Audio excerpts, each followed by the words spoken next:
ప్రకృతి మందకి కరువు లేని గొప్ప పుణ్యభూమి అండి మనది భారతదేశం. దగ్గుమందు ఆ మధ్య మీకు తెలుసు ఆఫ్రికా దేశాలకు మన దేశంలో తయారైన దగ్గుమందు పంపిస్తే దేశం పరువెంత పోయింది. అక్కడ ముక్కుపచ్చలారని చిన్నారులు ఎంతమంది చనిపోయారని తెలుసు కదా! మళ్ళీ సేమ్ తమిళనాడులో ఆల్మండ్ కిట్ అండి. ఆ బ్యాచ్ నంబర్ కూడా నేను ఇక్కడ ఇస్తున్నాను. ఆ బ్యాచ్ ఏంటి అసల ఓవరాల్‌గా ఈ ఆల్మండ్ కిట్ అనే దగ్గుమందు వాడొద్దు.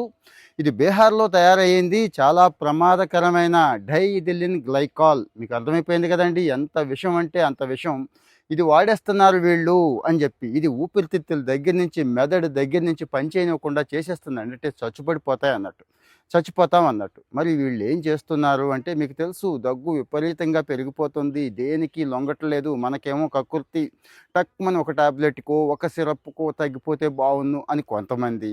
అసలు ఏ డాక్టర్‌ని అడగకుండా ఓవర్ ది కౌంటర్ తెచ్చేసుకొని సీసాలకు సీసాలు మింగేసేవాళ్ళు కొంతమంది. ఈ రకమైన అలవాటు ఉంది కాబట్టే వాడలా రెచ్చిపోతున్నాడండి. సో, ఆల్మండ్ కిట్ అనేది తమిళనాడులో బ్యాన్ చేసేసాం అని చెప్పి డ్రగ్ కంట్రోలర్ ఆఫ్ తమిళనాడు ఉంటారు కదండీ! వాళ్ళు అఫీషియల్‌గా అనౌన్స్ చేసేసారండి. ఇదిగో ఇక్కడ ఫోన్ నంబర్ కూడా ఇస్తున్నాం. ఎవడైనా గానీ అమ్ముతున్నట్టుంటే మా దృష్టికి తీసుకురండి అని చెప్పారు.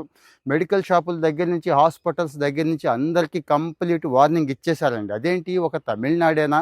తమిళనాడులో ఉన్న తెలుగోళ్ళకి ఉపయోగపడుతుందని మీరు రీల్ చేస్తున్నారా అంటారేమో. తమిళనాడు చేసింది అంటే ఏదో ఆధారాలతో చేసే ఉంటది కదా! సరే మన వాళ్ళు కాస్తో కూస్తో అటు ఇటుగా చేస్తారు తెలుగు రాష్ట్రాల వాళ్ళు. కానీ మనం చేయాల్సిందేంటి? మరి ఇంత మంచి సమాచారం కదా! దగ్గొస్తున్నప్పుడు ఏం తెచ్చుకుంటున్నారో చూడండి. మెడికల్ షాప్ వాడు మీకు ఏమి ఇస్తున్నాడో చూడండి. మెడికల్ షాప్ వాడి సంగతి మీకు తెలుసు గదండీ! ఎవడు రూ. 10 ఎక్కువ 10 ఏంటి 20, 30, 50% ప్రాఫిట్స్ కూడా ఉంటాయి. ఆ మందుల్నే అమ్ముతారు. డాక్టర్లు గూడా ఈ మధ్య చెప్పుకోకూడదు ఆ మాట.